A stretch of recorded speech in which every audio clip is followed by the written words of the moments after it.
Welcome back to Stoic Wisdom TV. Have you ever met someone who just felt off, like there's an invisible heaviness hanging in the air when they're around? A quiet unease you can't quite put your finger on?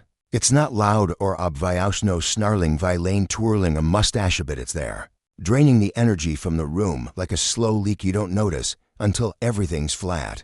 You try to shake it off, tell yourself it's nothing, but deep down, your gut's whispering, something's wrong here. That's the thing about lit doesn't always show up with a neon sign. It's sneaky. It slips in wearing a friendly smile, a charming laugh, or a helping hand, and before you know it, you're caught in its web. These kinds of people don't need a reason to hurt you.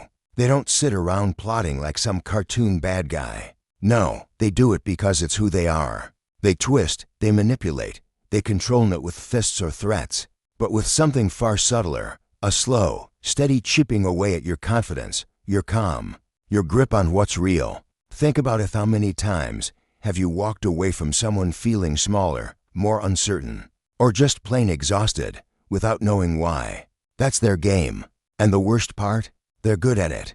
Too good. Growing up, we're taught to be kind, to give people the benefit of the doubt, to keep our hearts open. But here's a hard truth life teaches you eventually. Not everyone deserves that openness. Some people are out to take, not give. And one of the most valuable skills you can learn is how to spot them before they get close enough to do real damage. Because it's rarely obvious until it's too late. But here's the silver lining: it leaves breadcrumbs. There are signs, red flags, little warnings that pop up if you know where to look. Spotting them can save you not just your peace of mind, but your whole sense of self. In this deep dive, I'm going to walk you through 6 unmistakable red flags that scream toxic louder than words ever could. These are the traits that expose manipulative, harmful people hiding in plain sight.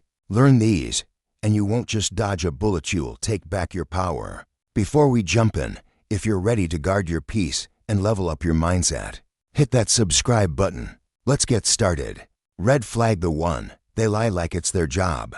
First up, constant lying or twisting the truth. Truth is the bedrock of trust. Without it, everything falls apart. But for some people, truth isn't even on their radar. They don't lie because they have to. They lie because they want to. Deception isn't just a tool, it's their whole way of being. They spin stories, bend facts, and dodge reality to keep you off balance, second-guessing what's real and what's not. At first, it's small stuff. A little exaggeration here, a half-truth there. "Oh, I didn't say that," they'll claim, even though you know you heard it. Or they'll tweak a story just enough to make you wonder if you got it wrong. Over time, though, the pattern's undeniable. One day they're swearing something happened, looking you dead in the eye with total conviction. The next day, "I never said that. What are you talking about?" Push back, and suddenly you're the bad guy. Why are you making a big deal out of this? You're too sensitive. Maybe you misheard. Sound familiar? That's the trap. They don't just leafy gaslight. They twist your reality until you're doubting your own memory, your own instincts. You start thinking, maybe I did get it wrong. Maybe I'm overreacting. And that's exactly where they want you, confused, unsure, and leaning on them to tell you what's true. A good liar doesn't just dodge accountability, reshape the world to fit their narrative. One minute you're rock solid on what happened. The next, you're lost in a haze, wondering how you got so turned around. Think about it. How many times could they have just been straight with you? Moments where the truth wouldn't have cost them a dime, but they still chose to spin a web instead. Why? Because lying isn't about survival for theme, it's about power. They lie to keep the upper hand, to test how much they can get away with, to watch you squirm. And the creepiest part? They don't even blink. No guilt, no hesitation, just a cold, calculated game. Imagine this: you're catching up with a friend, and they tell you about a big fight they had with someone else. They're animated, convincing, painting themselves as the wrong party. Later, you hear the other side and it's a totally different story. When you ask them about it, they don't flinch. Nope, that's not how it went down. They're lying. But the details don't add up, and you're left wondering who's telling the truth. Spoiler, it's not them. They thrive on that uncertainty, it's their fuel. Here's the deal: a life built on clarity and honesty is a strong one. If someone's always muddying the waters, They're not just annoying, they're dangerous. Every conversation with them turns into a mental tug-of-war, leaving you drained and unsure. But you don't have to play along. If someone in your life fits this mold, dodging, twisting, don't brush it off as just how they are. It's a red flag waving in your face. The longer you let it slide, the more they'll mess with your head. So ask yourself, are you always questioning reality around them? Do you feel off, like something's not right? If so, step back. Trust your gut. They won't give you the truth, you've got to see it for yourself. Red flag the 2, they thrive on drama. Next up, they love conflict. Most of us try to keep the peace, right? We smooth things over, talk it out, or at least steer clear of unnecessary mess. Not these folks. They're like moths to a flame when it comes to cows, drawn to it, feeding off it, creating it when it's not there. They don't just stumble into drama, they roll up their sleeves and make it happen. Picture a family barbecue. Everyone's laughing, passing the potato salad, soaking in the good vibes. Then they walk in. Within 10 minutes, they've dropped a sly comment about Aunt Linda's cooking, hinted at some old grudge between cousins, and now half the table's glaring at each other. Meanwhile, they're sitting back, sipping their drink, with this tiny smirk like they just directed the perfect scene in their own little play. That's their mo. They plant seeds of discord, stir the pot, and watch it boil over, all while pretending they're innocent bystanders. These people don't need a reason to start trouble. Chaos is its own reward. They get a kick out of the tension, the arguments, the way everyone's suddenly on edge. It's like a trophy to them, proof they've got the power to shake things up. Ever notice how they'll bring up something you said months ago, just to spark a fight? Or how they'll whisper something to one friend about another, knowing it'll spread like wildfire? They're not just in the drama, they're the architect of it. Here's a real-life example. I once knew someone who'd turn every group hangout into a battlefield. One night, we're all chilling, talking about movies, and out of nowhere, they go, "Hey, didn't you say you hated Mike's taste in films?" Mike's right there, and now he's pissed. The whole vibe tanks. Later, they act shocked like, "Oh, I didn't mean to start anything." But that glint in their eye, they loved every second of it. The old Stoic philosophers had it right. We can't control what others do, but we can control how we respond. These drama lovers want to rattle that control, to pull you into their storm. They feed off the negative energy, the raised voices, the hurt feelings, the broken trust. And if you call them out, "What? I didn't do anything. You're overreacting." Classic move. They'll dodge blame faster than you can blink, leaving you wondering if you're the crazy one. So, check your circle. Is there someone who's always at the center of a storm? Do they seem a little too happy when things go south? That's not a quirk, it's a warning. You deserve people who build harmony, not tear it down. Step back, set boundaries, and don't let their chaos become your burden. Red flag the 3. They make you feel like everything's your fault. Ever been around someone who's got you apologizing for stuff you didn't even do? That's red flag number 3. They make you feel like you're always in the wrong. It's a slow burn, this one. They don't come at you with big accusations, at least not at first. It's more like a drip of doubt that seeps into your head until you're questioning everything. Say you call them out on something like forgetting a promise they made. Instead of owning it, they flip the script. "You're overreacting. I never said that. You must have misunderstood." Or you tell them they hurt your feelings, and they hit back with, "You're too sensitive. Why do you always take things the wrong way?" Before you know it, you're the one saying sorry, even though they messed up. That's gaslighting 101. They erode your confidence until you're relying on them to tell you what's real. I've seen this play out in real time. A friend of mine was dating this guy who'd constantly rewrite history. She'd say, "You promised you'd call last night," and he'd go, "No, I didn't.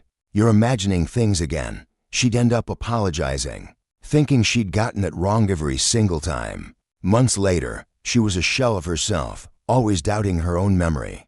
That's the goal. A mind in doubt is a mind they can control. A decent person listens when you're upset, even if they don't agree. But these types, they don't want understanding, they want dominance. The more you question yourself, the more power they've got. If someone's always making you feel unstable or crazy, that's not a flaw to overlook, it's a neon sign. Trust your reality. You're not the problem here. Red flag the 4. They're always the victim. Life throws curveballs at every woneno, one gets a free pass. Most of us take the hit, dust ourselves off, and figure out how to keep swinging. But then there are those who turn every stumble into an Oscar-worthy sob story. And that's red flag number 4. These people don't just face hardship, they weaponize it. They wrap themselves in a poor me act so tight it's like a suit of armor, deflecting any hint of accountability. Lost a job? It's the boss's fault, never mind the missed deadlines or the attitude. Fight with a friend? Clearly, the friend's desensitive or out to get them. Would they ever look in the mirror? Spill coffee on their shirt? Somehow, it's the universe conspiring against them, not just a clumsy moment. Every setback, big or small, becomes someone else's burden to carry. They don't grow from it, don't learn, don't adapt, they just point fingers and cry foul. At first, it's easy to fall for it. They roll out this laundry list of woe tales of betrayal, bad luck, and endless injustice, and your heart goes out to them. You think, wow, they've really been through it. I should help. You offer advice, lend a shoulder, maybe even pick up their slack. Believe you're being a good friend, a decent human. But then the pattern creeps in. No matter how much you pour into them time, energy, encouragement, a thing shifts. Their problems don't get smaller, they get bigger, badder, more dramatic than anyone else's. It's like they're competing in the misery Olympics, and they've got to take gold every time. You start noticing the exaggeration, the way they spin a minor inconvenience into a Shakespearean tragedy. A flat tire isn't just a Haslight's proof the world's out to ruin them. And if you dare suggest they could have handled it differently, buckle up. How could you say that? You don't know what I've been through. Suddenly, you're the villain, the heartless jerk who doesn't get it, when all you did was expect them to take a shred of responsibility. This isn't just whining, it's a masterclass in manipulation. They've figured out that your empathy is a leash, and they'll tug it hard to keep you hooked. You feel guilty pulling away, so you stay, excusing their behavior or swallowing your frustration. They've had it rough, you tell yourself, ignoring how drained you feel. But here's the kicker, they don't want solutions. They want sympathy, attention, a free pass to keep screwing up without consequences. Try setting a boundary, and they'll flip the script. You're the one hurting them now. It's exhausting, and that's the point. They thrive on keeping you tangled in their mess, feeding off your kindness while dodging any effort to fix their own lives. Step back and ask, are you always making excuses for them? Do you feel bad just for wanting space? If the answer's yes, it's time to cut the cord. You're not their savior, and they're not helpless, they're dangerous. A person who clings to victimhood at your expense isn't just toxic, they're a thief, stealing your peace one sob story at a time. Red flag the 5, they tear you down, never build you up. Some poisons don't hit you all at once, they seep in slowly, wearing you down until you don't even recognize the damage. That's red flag number 5. They criticize you non-stop, but never lift you up. It's a subtle, relentless drip of negativity, like they've got a magnifying glass trained on every flaw, every misstep, while you're victorious. They might as well be invisible. You land a promotion after months of grinding late nights, and their response is a half-hearted, "That's cool, but you could have done it faster if you'd pushed harder." You pour your heart into a project, finally crossing the finish line, and they shrug, "Nice." But it's not perfected. You see this mistake here? No matter how high you climb or how hard you try, it's never enough for them. They're always there, lurking in the background, ready to poke holes in your pride with a smirk or a backhanded comment. This isn't tough love or some noble push to make you better, it's a calculated takedown.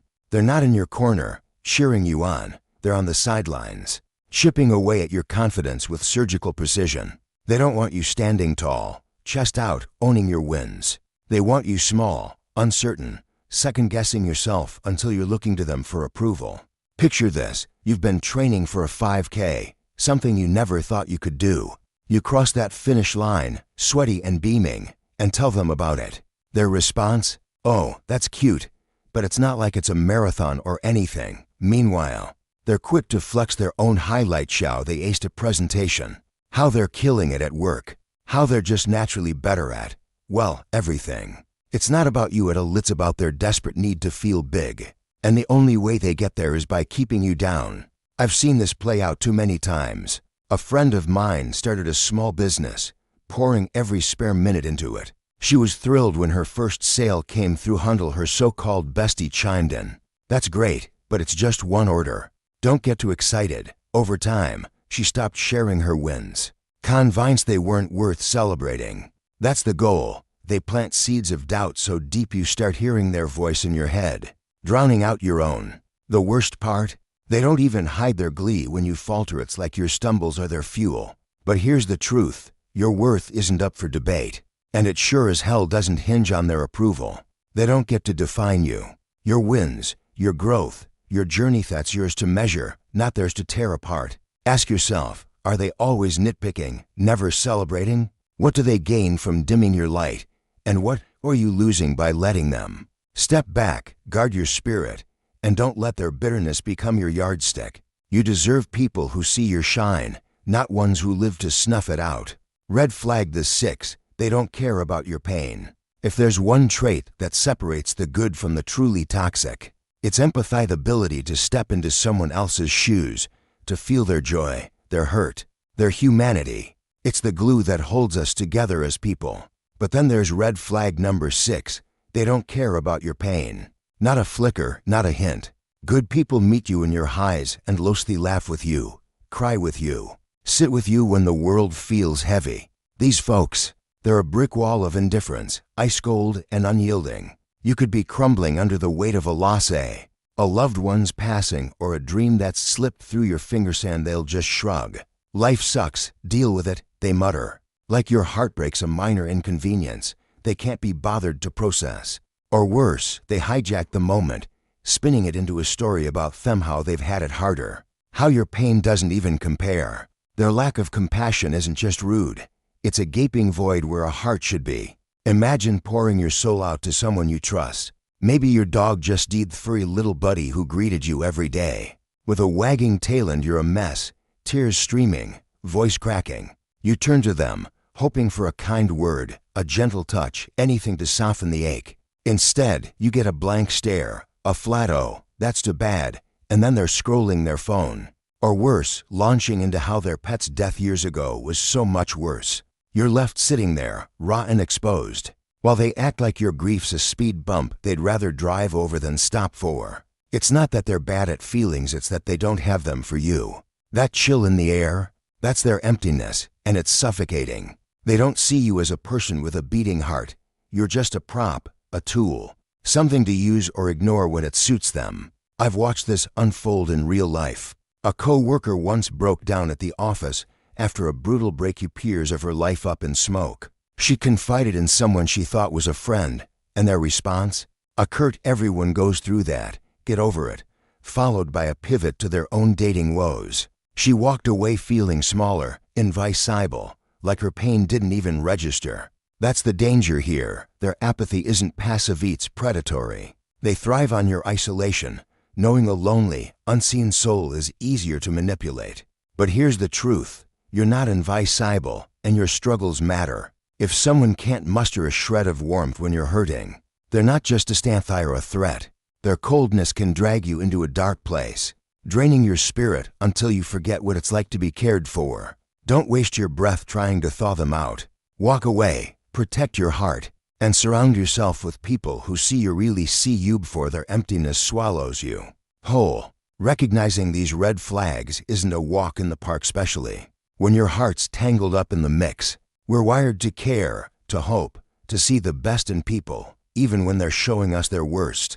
You might sit there, replaying moments, wondering if you're overreacting or if they'll change if you just give them one more chance. It's human to want to believe in redemption, to cling to the good times and gloss over the bad. But here's the unfiltered truth. You don't owe your peace to anyone who's hell-bent on stealing it. Not a friend, not a partner, not a family member, no one.